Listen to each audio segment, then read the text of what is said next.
Police আটকালো বলছে বলছে বেঙ্গল সরকারের নির্দেশ আছে যে ডিম গাড়ি আর মুরগির গাড়ি যাবে না বেঙ্গলে। আমরা আসছি অন্ধ্রপ্রদেশ থেকে, আর যাবো আসাম। তো বলছে বেঙ্গলে কোনো গাড়ি যাবে না।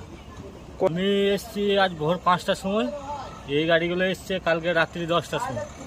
পুলিশ তাহলে ছাড়ছে না আপনার? না, পুলিশ ছাড়ছে না, বলছে আমাদের ওপর থেকে অর্ডার না আসা পর্যন্ত আমরা ডিম গাড়ি ছাড়তে পারবো না।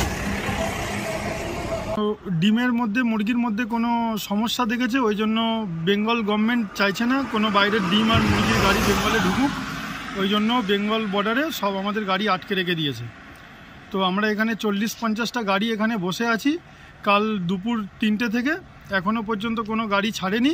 তো বললো আমাদের কাছে যখন অর্ডার আসবে তখনই আপনাদের গাড়ি বেঙ্গলে প্রবেশ করতে দেওয়া হবে, নাহলে এখন আপনারা ওই বর্ডারেই বসে থাকুন। বর্তমানে আমার বাড়ি, আমরা ট্রাক চালাই বা অন্ধ্রপ্রদেশ থেকে আমরা ডিম লোড করে এসেছিলাম। আর মাল ছিল আসাম গুয়াহাটির মাল ছিল। তা এখানে যখন বেঙ্গল বর্ডারের কাছে এলাম, আসার পরে পুলিশে আটকানোর পরে বললো কি আছে, আমরা বললাম ডিম আছে। তা সেই কারণে দেখা যাচ্ছে যে ওরা বললো যে ডিম গাড়ি অ্যালাউ নেই। আমরা বললাম যে কী কারণে, আমাদের তো আসামের মাল আছে। বললো একটা বেগফুট না কি বলে একটা রোগ এসেছে, বললো তার জন্য এখন বন্ধ আছে।